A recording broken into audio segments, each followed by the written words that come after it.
Yo, what's going on, guys? It's back, and today we got a brand new video still on the stock market, the economy, the whole thing. We have the Federal Reserve Chairman come out and he made a statement talking about how the economy is doing and his words, and I'll show you a clip of that right now. The scope and speed of this downturn are without modern precedent, significantly worse than any recession since World War II. We are seeing a severe decline in economic activity and in employment, and already the job gains of the last decade have been erased. You can see him saying that this could be a worse recession. What we saw during World War II is very kind of concerning, considering during World War II there was a post-war boom, and that helped the economy. And right now we don't really know what to expect.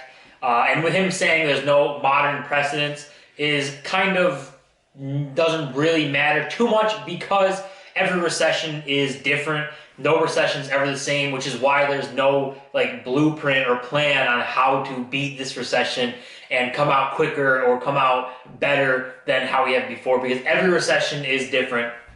But one thing that is kind of concerning right now is going to be the spending going on, with how the plan is to get through this is just continue to spend, which I don't think is going to be a really liable way to kind of get through this. We're going to break down some of the numbers here on why that's that, but I just don't see spending, because even if we spend a massive amount, if we spend $20 trillion on just stimulus for the people, which is, these bills aren't always just for the people or just for companies, or they have weird things mixed in a lot of the time.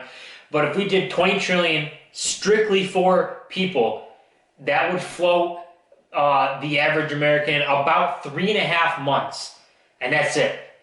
And that almost matches our debt. Our total debt is just under 25 trillion, so 20 trillion almost matches it, which is, who knows what that could do to the dollar, considering the way the debt breaks down and the debt for the U.S. works is the vast majority is owned by U.S. citizens themselves through government bonds and treasury bonds and all those types of things.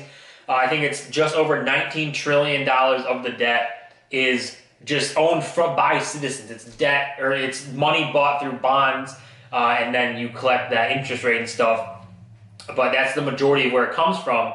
And then there's 5 trillion, or a little over 5 trillion, is from foreign countries trying to kind of invest in the U.S. government and doing all that type of stuff. But the fallback effect of a bill or something spending 20 trillion, matching our debt, or spending this much money, is if the U.S. dollar becomes less valuable, it's not only a problem for the U.S., it's a problem for the entire world, because the dollar is a world currency that people trade in. It's the oil currency. A lot of countries have money in the U.S. government because it's considered a very secure investment, and where you can easily make money, almost no risk involved in doing that for all these other countries.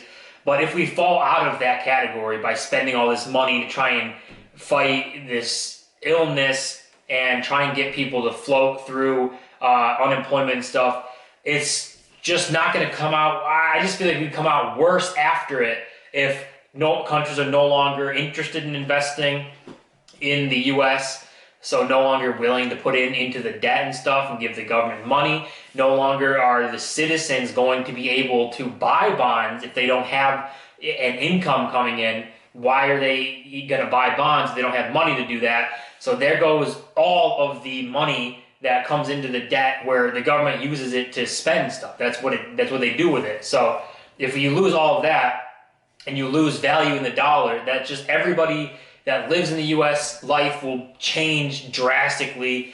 They won't be able to buy what they used to buy with the same amount of money. You could see just massive inflation, where we are by nature deflationary market in the U.S., but if we see just massive debt spending and massive free money to people, and then no income and no workers, and it's just going to be a weird scenario to put everybody in. And speaking about spending that $3 trillion stimulus bill. I don't know if it's called the CARES Act 2, but it has stimulus bill talk in there and different types of talks. It's an 1,800-page bill, but that has just passed the House and it's off to the Senate, where it'll probably most likely be rejected.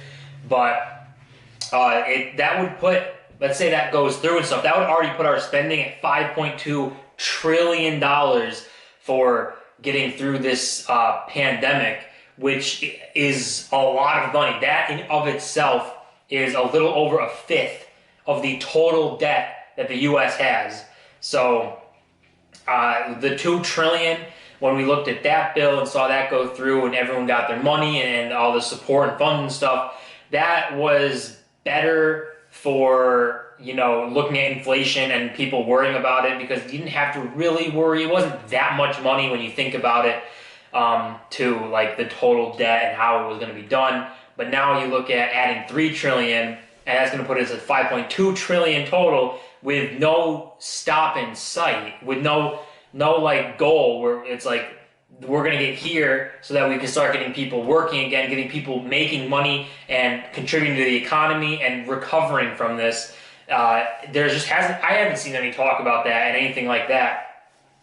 So that is a scary part too, where if there's no stop in sight and you've already spent a fifth of the the U.S. debt, then where do you stop? Do you go to half the debt and 10 trillion, and then you push that 20 trillion? And I just don't know where the stopping point would be, and where you would actually be able to say, okay, there's no more government spending. We're going to make sure the economy is good, support small businesses that run the economy a lot, and go about it that way, which brings us into the next point about small businesses and their ability to really affect the economy. They are a huge part of the economy when it comes to spending money and circulating money and all that type of stuff. Because small businesses do a lot of stuff, like when corporations, right now, when big corporations aren't hiring as much, usually the small businesses come in and they can hire more people and have make them an income and bring them some sort of normal life back. But right now they don't have any money. They're not allowed to be open in some places, and it's just they're going bankrupt left and right. So the way that small businesses would help the economy better than a government would, because the government has to spend so much money to try and support everybody in the country. It's just not really realistic. But when you look at small businesses, they can go state by state and obviously city by city and support their local places, which is a lot better. Where if someone goes into a small business and buys a service or a product and they pay for that, that money doesn't only go and make the owner of that business some money, it also makes the employees of that business that money, because the owner's paying them.